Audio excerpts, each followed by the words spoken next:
Okay, fine. So let's take up the fourth numerical. It's something like this.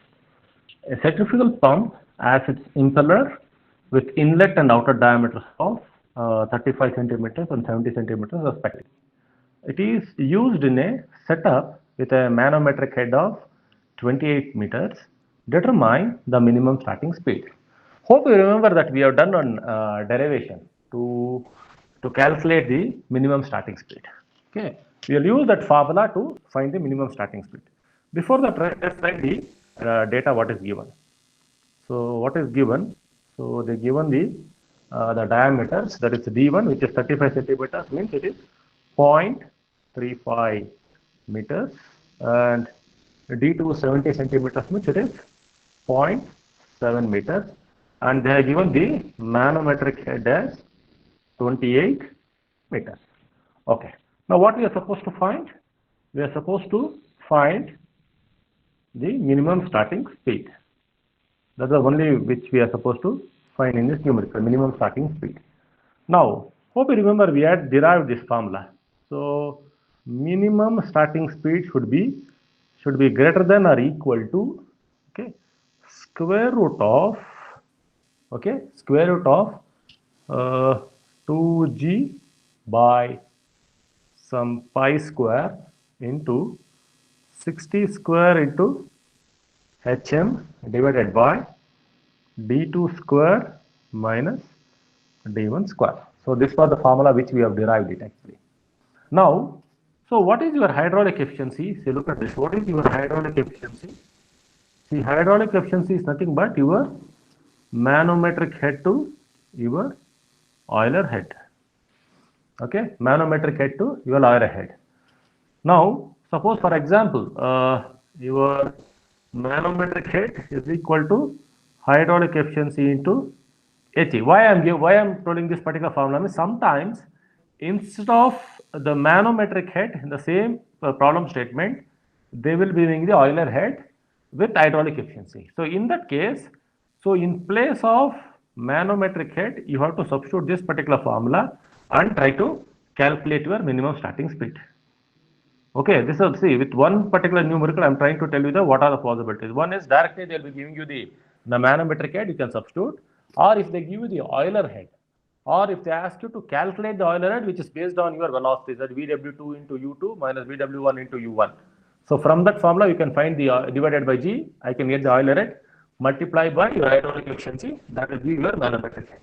You can calculate that and you can solve it. Or in this numerical, they have given directly, they have given the manometric head. Now let us try to substitute everything what is given in numerical, that is n minimum, that is minimum starting speed is equal to 2 into 9.81, okay, into 60 square into 28 whole thing divided by pi square into 0.7 square, that is d2 square minus 0.35 square whole to the power of 1 by 2 or square root, whatever it may be. Now if I try to plug in everything and find the minimum starting speed, I am getting around 738 RPM roughly. That means the pump has to run at 738 RPM to deliver. So this is nothing but, see what I can write, see the pump to, see what I can write a simple comment. So simple comment I can write, see the pump has to, the pump has to run at 738 RPM to start delivering the fluid or water. It has to minimum, it has to be 738. Say for example, if someone asks you, suppose if it is 740 RPM, will be able to deliver 750 RPM. Okay, it is 800 RPM. So pump will deliver fluid. Pump will deliver fluid. Suppose if it is 500 RPM, so that means it will not. So pump will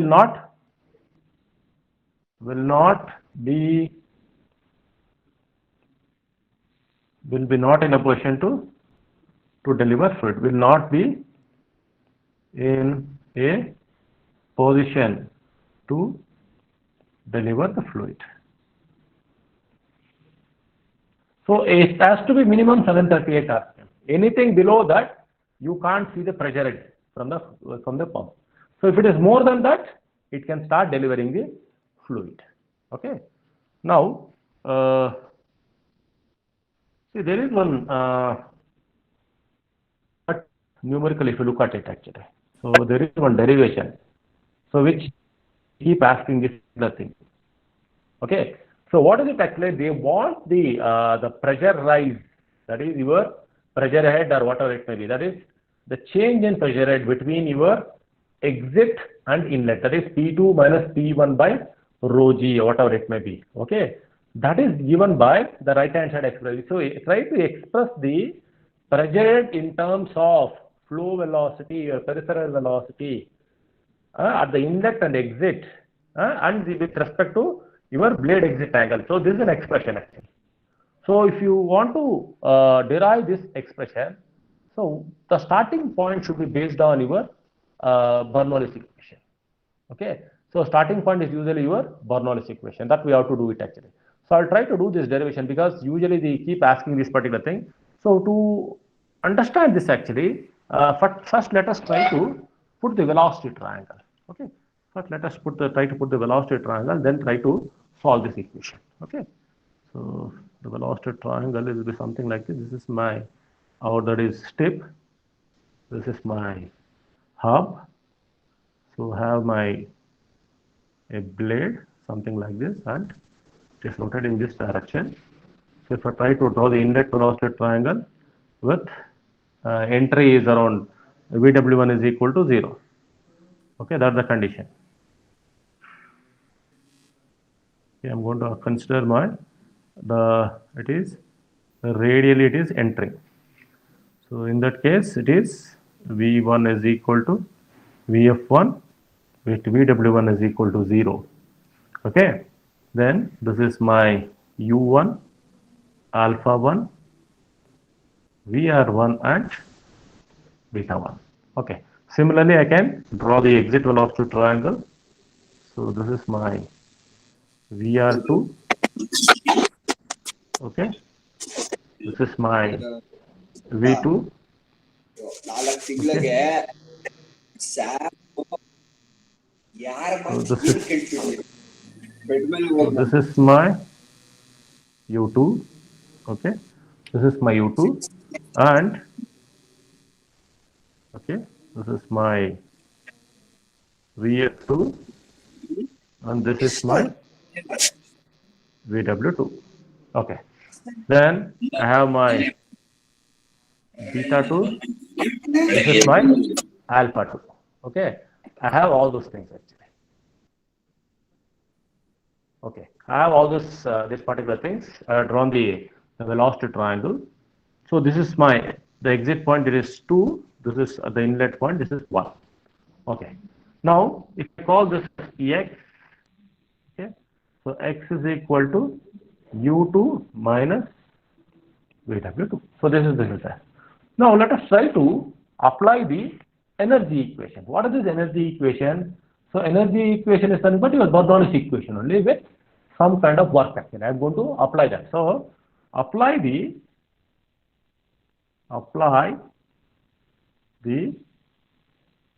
energy equation. So apply the energy equation between points 1 and 2. Okay, but to do it, so pressure head given by P1 by rho g, fine. Then you have heat transfer is there. Anyhow, that I am going to neglect it. There is a Q, that is heat actually, plus you have your kinetic, which is V1 square by 2g. Then you have your potential head, that is Z1, which is equal to at 2 it is P2 by rho g plus V2 square by 2g plus your Z2. See, this is the work absorbing machine. So what is the formula? See, the work absorbing machine, your W is equal to VW2 into U2 minus VW1 into U1. If I try to express in terms of it is W by M in terms of this thing. So now, when my VW1 is equal to 0, it is only VW2 into U2 by G. So I can write this as VW2 into U2 by G. So this is your work done on the system. That is, it's a work absorbing machine. Now same thing, I want to rearrange it. What are the quantities which are 0 here? See, your heat transfer is almost 0, and I'm keeping my centrifugal pump on horizontal position. So there is no question of any potential this thing. So both Z1 and is equal to Z2. That means if my Z1 is equal to Z2 and my heat transfer heat losses is equal to 0, so I can write this equation as P1 by rho G minus P2 by rho G is equal to, I'll write in terms of kinetic energy, that is V2 square minus V1 square divided by 2G plus, I'm taking to this to the left hand side, so left hand side, this will become plus, that is VW2 into U2 by G. So I'm calling this as expression number 1. Okay. Now, let us look at the inlet velocity triangle. See, in the inlet velocity triangle, V1 is equal to Vf1.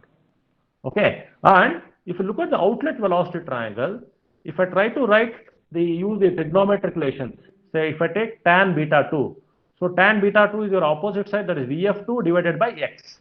What is your x? It is U2 minus VW2. So from that exit velocity triangle, I will try to express the VW2 quantity. So VW2 I will try to express in U2 and in terms of blade angle. Okay, that's what I'm going to do. So from the, let me write that, from the outlet or exit velocity triangle. So from the outlet velocity triangle, okay, I can write tan beta 2 is equal to your opposite side is your Vf2 divided by your x. So x is nothing but your U2 minus VW2. So the same thing I want to express in terms of cot. So what will happen? It will be, so if I try to same thing, if I try to write in terms of cot beta 2, so cot beta 2 will be U2 minus VW2 divided by Vf2. It is because 1 upon tan is your cot. So what is there in terms of cot? Okay, because I have from the trigonometric relationship, I can express your cot in terms of cosecant, all those things are there. So with that in mind, because the final expression I want it is some cosecant square. So there is a relationship between your cot and cosecant. I will try to take cot instead of the relationship in terms of cot instead of tan beta. That's the only reason actually. So if I take the cot beta 2 expression, so I can write, if I do a little bit of cross multiplication, I will write U2 minus VW2 is equal to Vf2 into cot beta 2, or I can write VW2 is equal to U2 minus Vf2 into cot beta 2. I am calling this as expression number 2. Okay. Now, if you go back and see the outlet velocity triangle, what is V2? I can write, see, if you consider this as the right angle triangle, that is your V2, Vf2 and VW2, that right angle triangle, if I take, I can write V2 square is equal to VW2 square plus Vf2 square. Okay. So from the same exit velocity triangle, I can write, so V2 square is equal to VW2 square plus Vf2 square. Okay. Now, for VW2, so substitute VW2 from equation 2 in this expression. If I try to do that, I will be getting V2 square is equal to, this is U2 minus Vf2 into cot beta 2 square, okay, plus Vf2 square. Okay. Now this is actually A minus B whole square formula. What is A minus B whole square? We know it's equal to A square minus 2AB plus B. So plus B square. So I will use that particular formula and try to expand this. So use this particular thing, that is A minus B whole square formula. If I use that and try to expand it, V2 square is equal to this 2 square minus 2 U2 Vf2 into cot beta 2 plus Vf2 square into cot beta 2 square plus Vf2 square. Okay.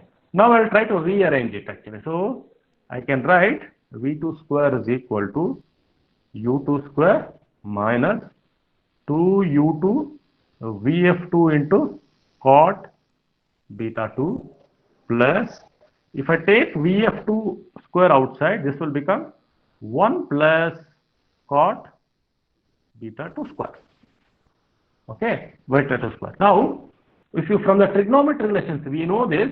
So hope you remember that cosecant square theta is equal to 1 plus cot square theta. This is an expression we have from the trigonometry relationship. So what I'm going to do actually, I'll try to replace this 1 plus cot beta square beta in terms of this thing by this particular formula. I'm going to use it actually. I can write it as V2 square is equal to U2 square minus 2U2 Vf2 into cot beta 2 plus Vf2 square into cosecant square beta 2.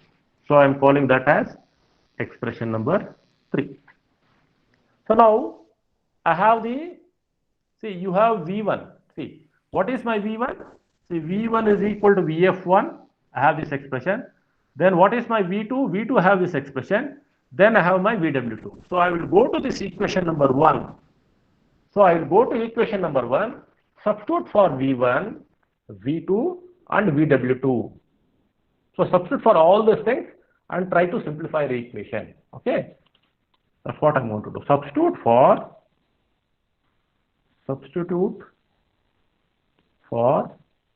V1, V2 and Vw2 in equation 1.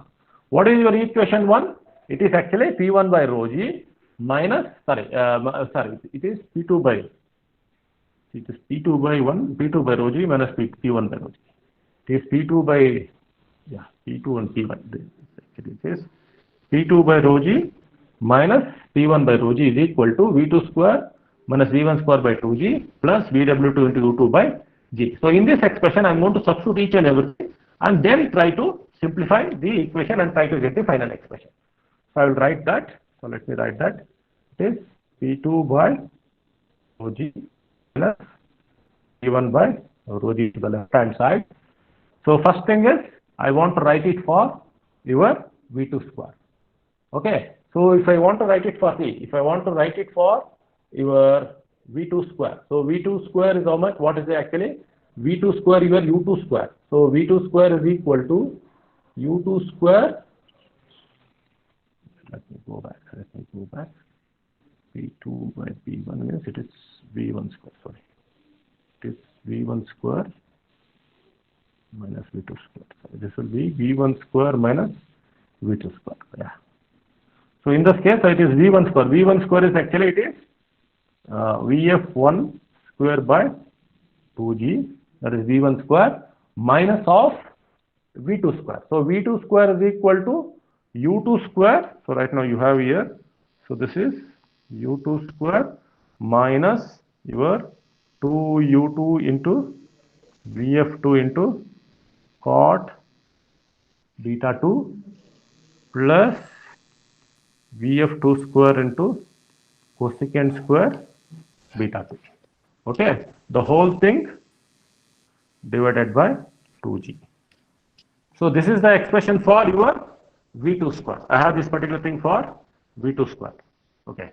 Next I have to substitute for Vw2. So what is my Vw2? It is u2. So I have this particular, let me put it as bracket here. So you have this particular for Vw2, it is u2 minus Vf2 into cot beta 2, okay, into u2 divided by your g. It is not 2g, it is g. Okay, I have this expression now. Now let us try to simplify this. Let us try to simplify this. So first thing is I'm going to get this as Vf1 square by 2g as it is, or I can take 1 by 2g outside. Let me take that. So rather than two steps, let me take it in one step. So I will take 1 by 2g outside. So I will be having Vf1 square minus u2 square. Okay. So u2 square. So minus into minus, it is plus. So this will be plus into 2 into u2 into Vf2 into cot beta 2. So minus into plus. So it is minus Vf2 square into cosecant square beta 2. Okay, cosecant square beta 2 plus. So here I can write u2 into u2, it is u2 square minus u2 into Vf2 into cot beta 2 divided by g. Okay, I got this expression now. Now let us try to further simplify the same expression. So if I try to simplify the same expression, I'll be getting 1 by 2g. So this will be Vf1 square. So now if I try to take 2 common here, so everything I have to, if I take the whole thing common, so Vf1 square minus u2 square plus 2u2 Vf2 into cot beta 2 minus Vf2 square into cosecant square beta 2.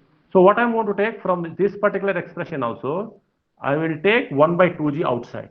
So then numerator I have to multiply by 2. So this will become plus 2u2 square minus 2u2 Vf2 into cot beta 2. So this is my expression. Now if you look at it, I have plus 2u2 Vf2 into cot beta 2, then minus 2u2 Vf2 into cot beta. So though these two things just simply cancel out. I'm left with the expression. I'm left with the expression that is 1 by 2g is equal to Vf1 square. Okay, Vf1 square minus, yeah, so this is minus u2 square. So Vf1 square minus,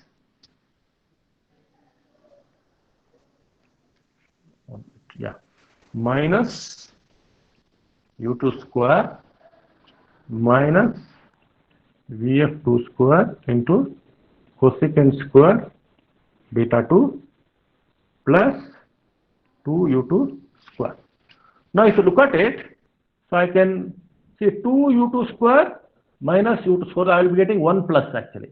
So this I can simplify further so that I will be left with only this expression, that is P2 by rho g minus P1 by rho g is equal to 1 by 2g into Vf1 square plus u2 square minus Vf2 square into cosecant square beta 2. Okay, the whole thing. So this is the expression what I got. So this is the expression what we are supposed to derive. So the same expression, what is this is we call it as expression number 4. So this expression I can write it as this is what we are supposed to do in the problem statement, that is P2 by rho g minus P1 by rho g is equal to Vf1 square by 2g plus u2 square by 2g minus Vf2 square into cosecant square beta 2 divided by 2G. So this is what we are supposed to derive. Either, see, sometimes they may ask, see, this equation number 4 is there, no? Either they can ask in this particular form or they may ask you to this particular form. So both the forms are same actually. So I can derive it in terms of, see, express the difference in pressure head in terms of flow velocities, peripheral velocity, and the blade angle. And neglect all the losses in the impeller. So that's one particular thing. So if you neglect the losses, if I try to take consider of the losses in the impeller, then your energy equation I have to put the losses. So then I won't be able to get this expression. This is under ideal condition. So this particular problem is under ideal condition. Is that clear? So now we'll try to solve the one more problem, that is the fifth problem. Yeah, we'll take up. So we have another time. We have some more time. We'll take up the next problem. So fifth problem, we'll take up this, the basic design of centrifugal pump, that particular problem. We'll take up that. Okay, fine. The basic design of a centrifugal pump has a dimensionless specific speed of 0.075 revolutions. The blades are forward facing on the impeller and the outlet angle is 120 degrees to the tangent, with an impeller passage width at the outlet being equal to 1/10 of the diameter. Okay, that is your width B2 or W2, what is called, it is 1/10 of its corresponding diameter. So that's the meaning of it. Then the pump is to be used to raise water through a vertical distance of 35 meters at a flow rate of 0.04 meter cube per second. The suction and delivery pipes are, okay, each of 150 mm diameter and have a combined length of 40 meters with a friction factor of 0.0405. The other losses at the pipe, entry, exit, and the bends. So all the losses are 3 times the velocity head of the pipe. What is it actually? The velocity edge is actually, we take it as V square by 2G. So now, if I try to call that as HL, head loss. So HL is actually 3 times your V square by 2G. That's the meaning of it. Then, if the blades occupy 6% of the circumferential air, what is it actually? Now, say for example, I have so this is my, the whole area. Now, this is my area. So if there are blades, say if this is my impeller, and if these are my blades, okay, the blades, all these things occupy 6% of the area. That is called as a blocked. So this is my total, see, this is my total area. Out of the total area, so 6% is blocked by your blades or vanes, whatever we have. Then what is left out? That is your 0.94. So my flow area is 0.94 or 94%. Okay, that's the meaning of it. Then they have given the hydraulic efficiency as 76%. And one particular thing you have to be very careful here. See, I don't have any slip here. Neglecting the slip, it is 76%. Okay, what will be the diameter of the pump impeller? That is your D2. You are supposed to find your D2. Okay, here it's a little bit typical problem, because if you look at it, it is a forward facing. So forward facing impeller. What do you mean by forward facing? Your exit blade angle, that is beta2, is greater than 90 degrees. Blade angle is greater than 90. So with that in consideration, so whenever I try to draw the velocity triangle on this condition, that your blade beta2 is more than 90 degrees. So which you are supposed to find it. So let us solve this numeric. Write the solution. So what is given? So they are given the specific speed, which is 0.075 revolutions. Okay. Then they are given beta2, which is, as I told, it's a forward facing. It is greater than 90. It is 120 degrees. Then your width at the exit is 1/10 of your diameter, or 0.1. So 1/10 means it's 0.1. Okay. Then your height under which your pump is working is 35 meters. So head under which your pump is working is 10 meters. So this we will try to see what is this head of this. Is this the manometric head? No, it's actually your suction head and delivery head. So this is, if I try to, this is actually your suction head plus delivery manometric head, because manometric head includes your losses also. So what will be your manometric head? The manometric head will be this head HS plus HD, that is your head under which your pump is working, plus your losses. So if you remember to add that losses, then I'll be getting your manometric head. Is that clear? So we'll try to calculate that losses, then we'll add to this particular number and we will be getting the manometric head. They have given charge 0.04 meter per second. Then they have given the diameter of the pipe. Let me call that as a DP. Okay, it is 15, that is 0.15 meters, 150 mm. And the length of the pipe, so LP, let me call it as LP, it is 40 meters. So this is useful to find the head loss due to friction. So they are given the friction coefficient, which is 0.005. See, and they are telling that head loss due to friction is 3 times your velocity losses, that is V square by 2G. And the area blocked area, that is we can call it as your veins or whatever it is. The blocked area is 6% of your flow area. It's a call that as flow area as A. And they are given the hydraulic efficiency as 76%. What to find? Okay, to find the first one, only one thing, that is your. So this is the final thing you are supposed to find, that is your exit diameter. Now look at this. This is very careful. So before I draw the velocity triangle, let us try to analyze this. So now, if this is my, see, suppose if I try to draw a tangent with respect to your exit tip of your pump, so your relative velocity is in this direction. So this is my VR2, whatever it may be. Then your beta 2, see, this is my beta 2, which is 120 degrees. So this will be 60 degrees because it is 180 minus this particular thing. So you have to be very careful when you are drawing your velocity triangles. Now let us try to draw the velocity triangle for this condition. So for this condition, so if this is my tip, this is my hub, so my blades are something like this.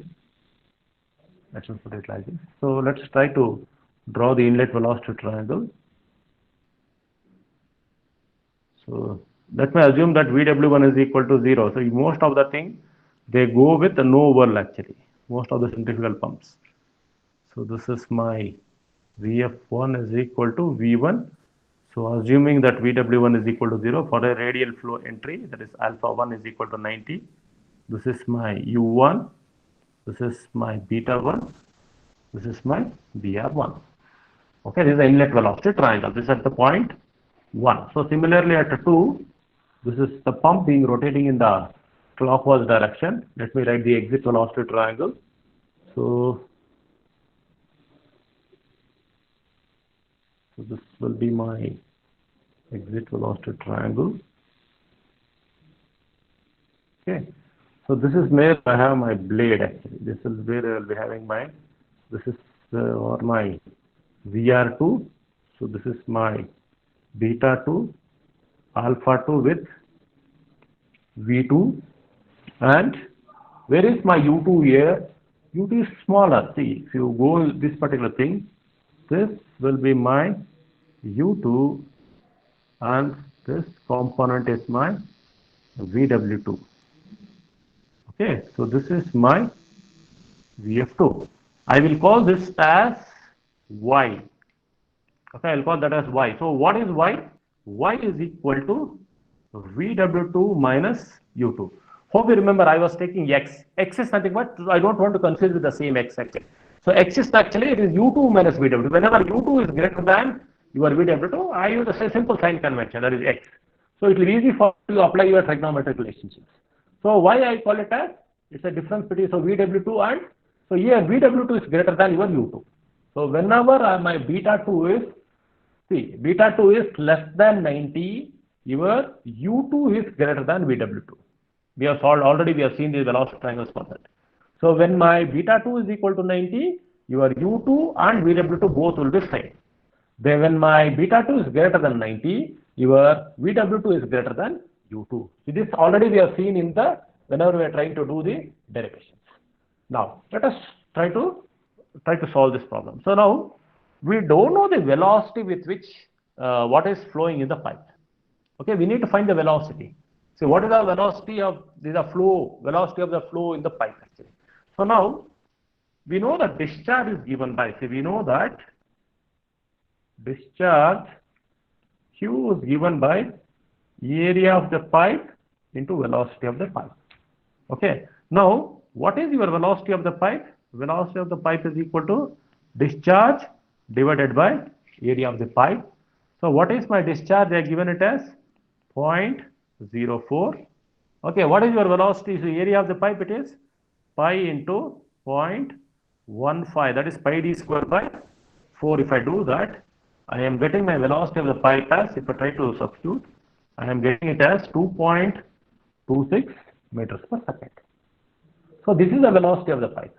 Now, if I want to find the total head loss in the pipe, okay, so now if I try to find the total head loss in the pipe, total head loss or head losses in the pipe, okay, what are the major things? So if I call it as HL, okay, it's equal to head loss due to friction plus some kind of losses.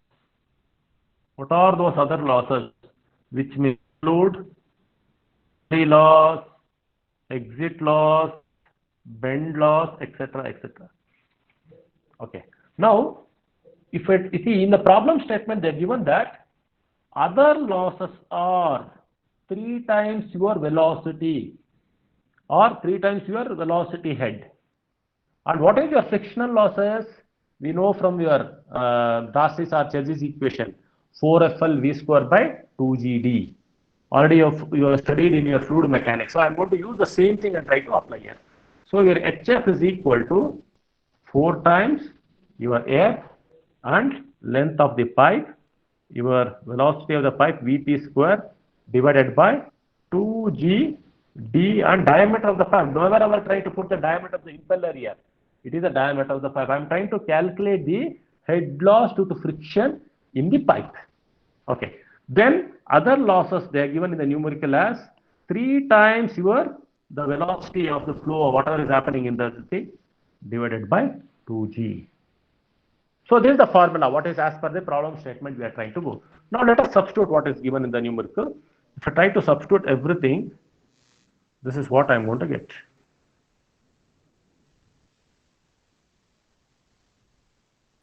Okay, so let's try to substitute. It is 4 into F, they are given it as 0.005. No? So 0.005 into length of the pipe is 40. So velocity 2.26 square 9.81 into diameter of the pipe is 0.15 plus 3 into 2.26 square divided by 2 into 9.81. So this is what we have substituted. So if I substitute everything, I am getting my HL as 2.17 meters. So this is only the head loss in the pipe. What is the head under which the pump is working? See, head under which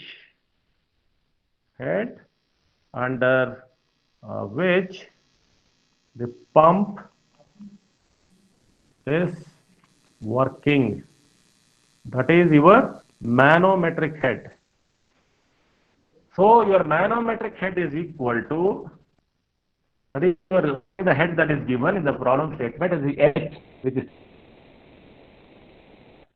total head loss in the pipe, that is H plus HL. So if I try to add it, it is 35 meters plus 2.17. So it is 37.5 0.17 meter. This is my manometric head. This is the head under which your pump is working. Okay. So this is your manometric head. Now, so you know that specific speed for the pump is given by, see, the specific speed for the pump. Specific speed for the pump is given by, what is the formula? It is N root Q. So specific speed for the pump is given N root Q. This is a non-dimensional. Let me write that also. This is non-dimensional. This is non-dimensional, which is given by NSP is equal to N root Q divided by GH, that is manometric head, to the power of 3/4. So look at this, the discharge should be in meter cube per second and head should be the manometric head. So the pump is always working under manometric head. Never ever try to substitute the oiler head here. It is the working head which you are supposed to put. Now let us substitute what are the value they are given. So they are given the specific speed as 0.075. That is a non-dimensional thing. So N we are supposed to find, which is unknown. Then I need to find this. I have to substitute the discharge, which is 0.04 meter cube per second divided by 9.81 into, just now we found the manometric head, which is 37.17 whole to the power of 3/4. If I substitute everything, what I'm going to get here? See, I need to get N. See, N I'm going to get in terms of what? See, if I try to see, there they have given this particular N is in terms of revolutions. So N they are given in terms of revolutions, that is your revolutions per second. So revolutions per second they are given. So if I substitute here, I'm going to get the N also, I'm going to get in terms of, so N I'm getting as 31.2, it is RPS, or once again it is revolutions. Suppose if they are given the specific speed in terms of radians, okay, then I'm going to get N also will be in terms of radians. So they given N in terms of revolutions. So then so G should not be there. Yes. So G should not be there. This is the dimensional one. No? The dimensional one. Yeah. Non-dimensional is that one. So this is a dimensional one. So N root Q H to the power of 3/4. Yes, sorry. This is H M 3 to the power of 4. N root Q by H to the power of 3/4. So it's only 37.17 whole to the power of 3/4. So if I substitute, so it's not non-dimensional, it's a dimensional one. So I have to get N is equal to this 37.17 to the power of 3/4. 4, okay, into 0.075, okay, divided by square root of 0.04. So I am getting N as 5.64. So it is 5.645. It's 4 revolutions. Means actually it is revolutions per second. That's the meaning of it. Okay. If I multiply by, if you want in terms of revolutions per minute, multiply by 60. If I do that, so this will be 338.71 revolutions per minute. Suppose if this particular thing is given in terms of radians, then I should have used the non-dimensional. So I didn't check it actually. So it is in terms of revolution, so it's a dimensional one. So I have to go in terms of, so your dimensional formula for the specific speed. Okay. Now, so here, see, I know the next thing I need to find your D2. I need to find your exit diameter. That is your, so to find the D2 of your discharge. Okay. Now, to do that, actually, let's try to understand your impeller. So what I told, so this is my impeller. So this is the impeller. So I have an hub and I have a tip here. Okay. I have hub and I have a tip. So I'll be having the your blades. So your blades will be along your flow area. So if these are my blades, so these are my blades. Okay, these are my blades. So what is the area here? See, this is the area. See, the area where your thing is flowing. So this is my area. See what I am trying to show. No, this is the yellow color. What I am showing. This is the area, the complete this particular thing. This is where your flow is happening. Okay, this is where the flow is happening. But what is happening here? These veins are blocking 6% of your area. If suppose this is my area, if there are no veins, what would have been the area? The area would have been actually, see, if I call this as pi d2 into b2, so flow area, I'm trying to go with that actually. If I try to go this particular thing, your flow area would have been only pi d2 into b2. If I try to take in terms of width actually. So circumference into that particular width. I'm trying to see from the side also. Here, your area means your area without any obstruction. A would have been simply, it is pi d2 into b2. So now, this is your flow area. Let me call it as flow area with no obstruction. With no obstruction or no blocking. We call it as no blocking rather than calling it as obstruction. With no blocking, that is with no veins.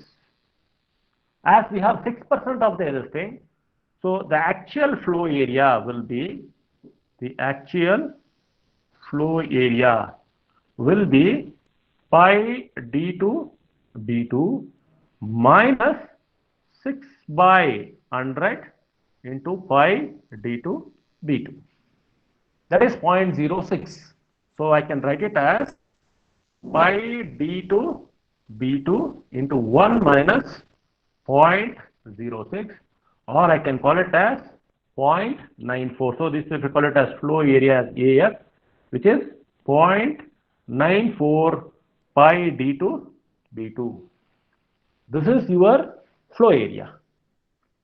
Okay. Now I need to find the flow area. See, what is your B2? See, B2 they are given it as in the numerical they are given B2 is equal to 1/10 of it, that is 0.1 times your D2. So if I substitute that, what will be your flow area? Your flow area is equal to 0.94 into pi into D2 into 0.1 times your D2. Okay, that is 0.94 into, see, 0.94 into 0.1. Okay, that is 0.094. So your flow area is equal to, so 0.94%, that is 0.094 pi d2 square. So this is my flow area. So this is my flow area. If you want, you can multiply by pi also. If I multiply by pi, I'm going to get in terms of, so only a number will come. So pi into 0.094, it is 0.295. So it is 0.295 d2 square. So I can write it as 0.295 d2 square. So if I call this as equation number 1. So what is my discharge? See, your discharge Q is equal to your flow area into your flow velocity, that is Vf. Okay, it is flow area at the exit is Vf2. So velocity and area is AF2. So I can write as Vf2 is equal to your discharge divided by AF2. So now I am going to substitute here. So discharge is 0.04 divided by your AF2, it is actually it is 0.295 d2 square. So this is my Vf2, I am calling that as, so 0.04 divided by, see, 0.04 divided by 0.295. So it is 0.135. So it is 0.136 by d2 square. I am calling this as expression number 2. So I'm going to take another 2 minutes to finish up this. Okay. Now, see what is your u2? See, your u2 is equal to pi d2n by 60. Okay. I can write in terms of, here also I need to get it in terms of pi into d2 into what is my speed?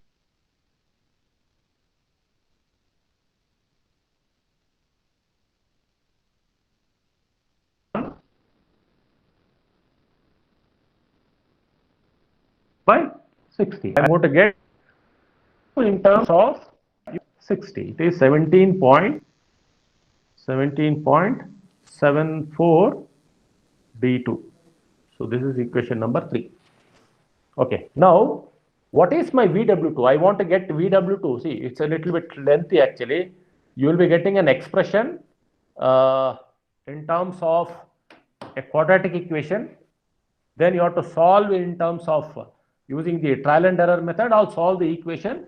Then you will be getting your diameter. That's how you have to proceed. So what you have to do actually here. So I'll tell you the procedure because you have another class. So once you found this, once you have this U2, then you have to find the VW2. How to find that VW2? So if you take the hydraulic efficiency,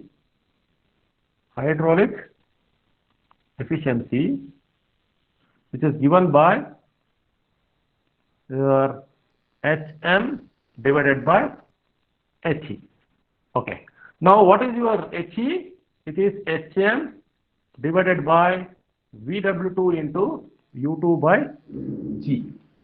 So now here you have to substitute your U2 in terms of D2, that is 17.74 into D2. Get VW2 in terms of D2. Okay, VW2 in terms of D2.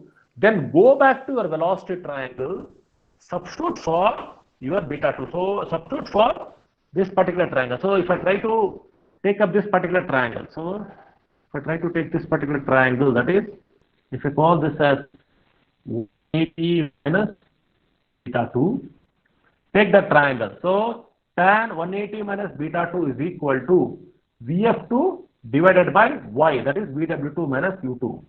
So if you do that, you will be getting an expression in terms of D2, and that expression, if you try to solve, you will be getting your D2. So that's how you have to solve it.